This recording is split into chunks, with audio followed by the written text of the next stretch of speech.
Victor एक गरीब लड़का था। वो गांव के आखिरी किनारे पर नहर के करीब एक बोसीदा सी झोंपड़ी में अपनी माँ पेटूनिया के साथ रहता था। विक्टर का बाप उसकी पैदाइश से कबल ही उसकी माँ को छोड़कर जा चुका था। विक्टर की माँ बहुत मेहनत से घर का खर्च चलाती थी। वो पेशे के एतबार से धोबत थी।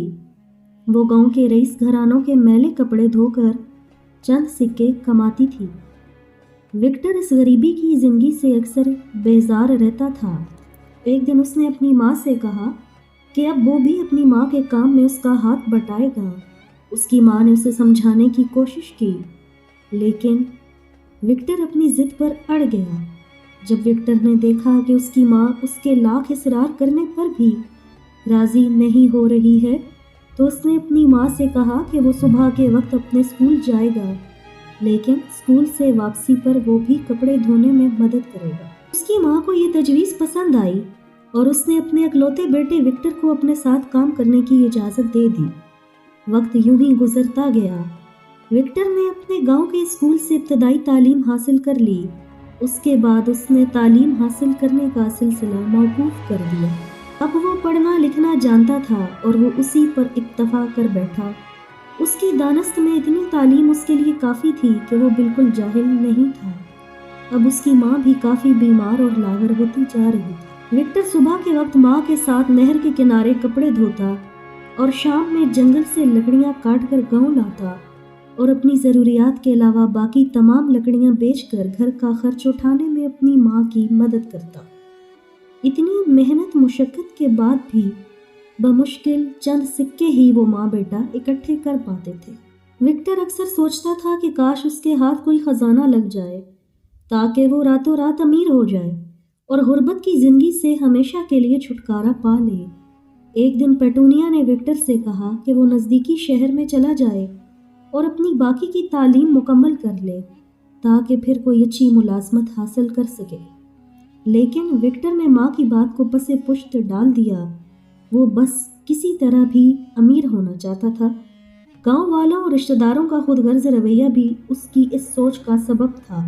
गांव वाले और रिश्तेदार गुर्बत की वजह से उन्हें नीच ख्याल करते थे और दूसरी वजह यह भी थी कि विक्टर और उसकी माँ नीच बिरादरी से ताल्लुक़ रखते थे। ज़ात पात का ये निज़ाम अभी उनकी ज़िल्लत के लिए काफ़ी था। दिन हफ्तों और हफ्ते महीनों में ढलते गए और ज़िंदगी की गाड़ी अपने डगर पर रवां दवा रही। वो दिन भर काम करता और रात को थका हारा ख्वाबों की वादी में सैर के लिए निकल जाता। वो किसी बेशकीमत खजाने को पा लेते और ख्वाबों ही ख्वाबों में खुद को अमीर और रईस देखा करता। एक रोज़ ऐसा भी आया, उसकी माँ बीमारी से निढाल हो गई और कपड़े धोने का काम न कर सकी। विक्टर उसे गांव के हकीम की दुकान पर ले गया। हकीम ने बुखार और कमज़ोरी की वजह से पेटूनिया को 1 महीने तक काम करने से मना कर दिया। तब सारा काम अकेले विक्टर ने किया और उस रोज़ उसे जंगल में जाने को भी कदरे ताख़ीर हो गई। विक्टर ने सारे कपड़े धोए, फिर सुखाए, फिर कपड़े तह करके तरतीब से रखे। फिर करीब करीब सपहर में वो जंगल की तरफ अपना कुल्हाड़ा उठाए चल दिया। जंगल में पहुंचकर उसने लकड़ियां काटी और फिर एक बहुत बड़े दरख्त के नीचे सस्ताने के लिए लेट गया। थकन की वजह से विक्टर की आंख लग गई और वो दुनिया से बेखबर सो गया। उसकी आंख सांपों की फनकार पर खुली। वो घबरा कर इधर उधर देखने लगा। वो क्या देखता है कि एक भूरे रंग का सांप काले रंग के नाग को उसके सर के करीब से दबोचे हुए है और काले रंग का नाग बुरी तरह तड़प रहा है। न जाने क्या सोचकर विक्टर को उस काले नाग पर तरस आ गया और उसने अपने कुल्हाड़े से भूरे रंग के सांप के 2 टुकड़े कर दिए।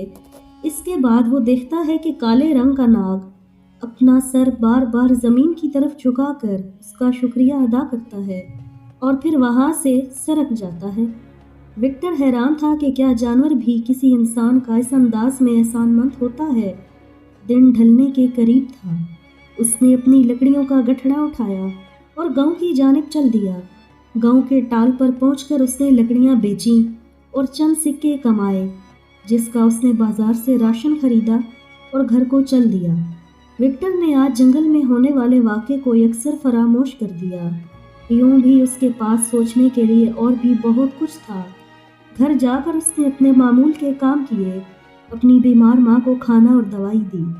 थोड़ी देर माँ के साथ बैठकर दिन भर की मसरूफियात और अपनी ज़िंदगी पर गौर व फिक्र किया और फिर अपनी माँ को लिहाफ ओढ़ाकर अपने बिस्तर पर अपनी मनपसंद किताब लेकर चला गया। वो मनपसंद किताब जिसे उसने रद्दी वाले की दुकान से ख़रीदा था, वो किताब उसे बहुत पसंद थी और अभी उसने उस किताब के बमुश्किल चंद सफ़ात ही पढ़े थे। किताब का उन्वान था John Lewis in the search of hidden treasure, यानी जॉन लीवस खजाने की तलाश में। ये किताब पढ़ते पढ़ते उसकी आंख लग गई।